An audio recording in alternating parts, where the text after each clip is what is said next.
नमस्कार, आप देख रहे हैं शेड्स ऑफ रूरल इंडिया। मैं हूं शबनम गुरुंग। पश्चिम बंगाल में कल 16 जिलों की 152 सीटों में पहले चरण का मतदान होने जा रहा है। अभी हम जहां खड़े हैं ये पश्चिम बंगाल का जलपाईगुड़ी ज़िले का होप टी गार्डन इलाका है। यहाँ पर कई ऐसे यूथ हैं जो कमाने के लिए बाहर जाते हैं और इस बार वे वोट देने के लिए वापस घर आए हुए हैं। उनको आने में कई खर्च लगे हैं। कई लोगों को ट्रेन की टिकट नहीं मिली तो फ्लाइट की टिकट करा के उन्हें यहाँ आना पड़ा, जिसमें उनकी महीने भर का जो खर्च है, जो महीने भर का वेतन है वो उनका चला गया।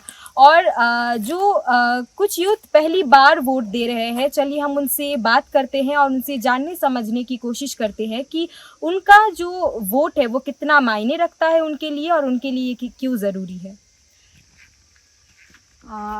आप पहली बार वोट दे रहे हैं, है ना? तो आप बताइए कि आपके लिए ये वोट कितना मायने रखता है और आप कहाँ से वोट देने के लिए घर वापस आए हैं?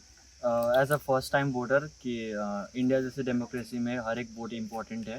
एंड मैं राजस्थान में था एक्चुअली, और मैं यहाँ पे first time as a voter आया हूँ। एंड टिकट्स पाने के लिए बहुत मुश्किल था, जैसे ट्रेन्स अवेलेबल नहीं थे, फ़्लाइट्स अर्जेंट बुक करना पड़ा, फ़्लाइट्स के टिकट्स महंगे थे। एंड फ़्लाइट्स भी हो गए, फिर बसेस हो गए, फिर ट्रेन्स में ट्रैवल करके, क्योंकि गांव बहुत दूर रहता है तो गांव में भी आना चाहिए। लाइक आते आते बहुत ज़्यादा एक्सपेंस हो जाता है। एंड जितना मंथली सैलरी या इनकम होता है एक आदमी का, जैसे 15 to 20,000 तो सिर्फ टिकट्स में और आने जाने में हो गया। जैसे खाने भी हो गए तो थोड़े मोड़े फैमिली से या फ्रेंड से, मतलब लोन एज अ लोन लेके हम लोग आए हैं। तो दिस टाइम हर एक वोट इम्पोर्टेंट है, इसीलिए बहुत लोग दूर से आए हैं वोट देने के लिए। जैसे कोई आउट ऑफ कंट्री में थे वो भी आए हैं, जो दूसरे स्टेट्स में थे वो भी आए, नॉर्थ साउथ ईस्ट वेस्ट जहाँ से थे सब लोग आए इस बार वोट देने के लिए। आप कहाँ से आए हैं और इस बार मतलब वोट आपके लिए कितना ज़रूरी है और ख़ास तौर पर जो यूथ है उनके क्या मुद्दे हैं यहाँ पर? देखिए, मैं पिछले 7 सालों से बेंगलोर पे काम कर रहा हूँ और ये पहली बार है कि मैं वोट देने के लिए आया, क्योंकि मुझे समय नहीं मिलता था वोट देने के लिए। लेकिन इस बार का जो वोट है वो बहुत ही निर्णायक साबित होने वाला है। तो मुझे लगता है कि इस बार वोट देना बहुत ही ज़रूरी है, एक परिवर्तन के लिए बहुत ज़रूरी है। और मुद्दे तो देखिए 1000 मुद्दे हैं, उसमें से एक सबसे बड़ा मुद्दा है बेरोज़गारी का, है ना? क्योंकि देखिए बंगाल में अपॉर्चुनिटीज़ बहुत कम है, इसीलिए यहाँ के जो स्पेशली बागान के जो युवा है उन्हें पलायन करने के लिए मजबूर होना पड़ता है। स्पेशली जो पढ़े लिखे लोग होते हैं उनके लिए तो अपॉर्चुनिटी ना के बराबर ही है। हमारे पास में एक बंगाल में एक कोलकाता है, एक सिटी है जो भी मतलब मैं डेवलप नहीं कहूँगा, लेकिन वहाँ पर भी अपॉर्चुनिटीज़ बहुत कम है, इसीलिए लोग हैदराबाद, बैंगलोर, केरला ये सब जाते हैं।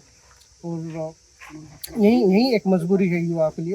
और देखिए बंगाल में बहुत सारे ऐसे मुद्दे हैं जो जैसे पानी हो गया, बागान इलाके में पानी का मुद्दा हो गया, सड़क का मुद्दा हो गया, बहुत सारे ऐसे मुद्दे हैं।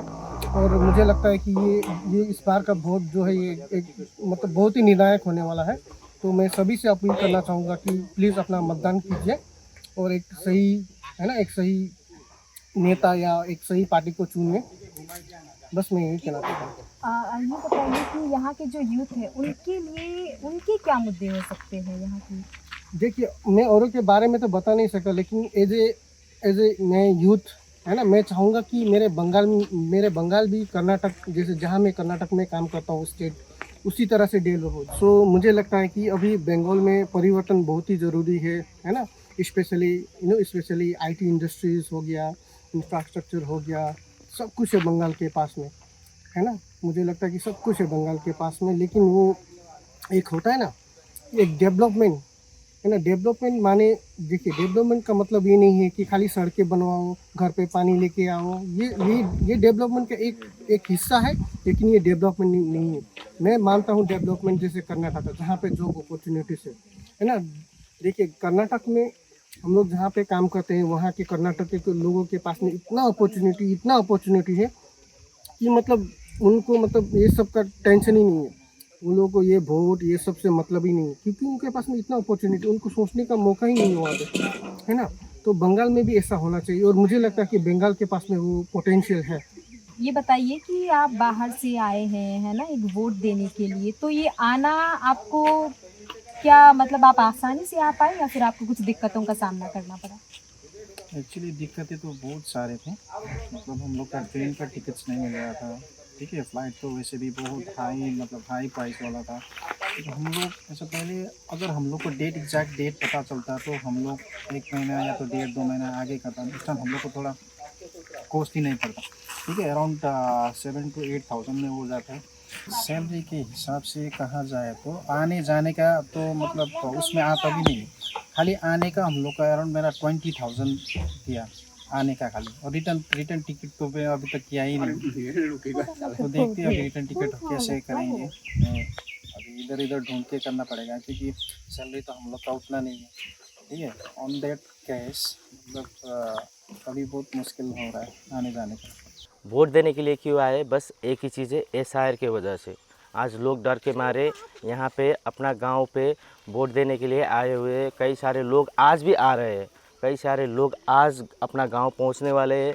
और मैं यही चाहता हूँ आने वाले दिन में हमारे स्टेट में जो भी सीएम आए, सीएम को सोचना चाहिए कि हमारे यूथ के लिए कुछ करे, ना कि ये 3,000 1500 दे के यूथ को भड़काया जाए।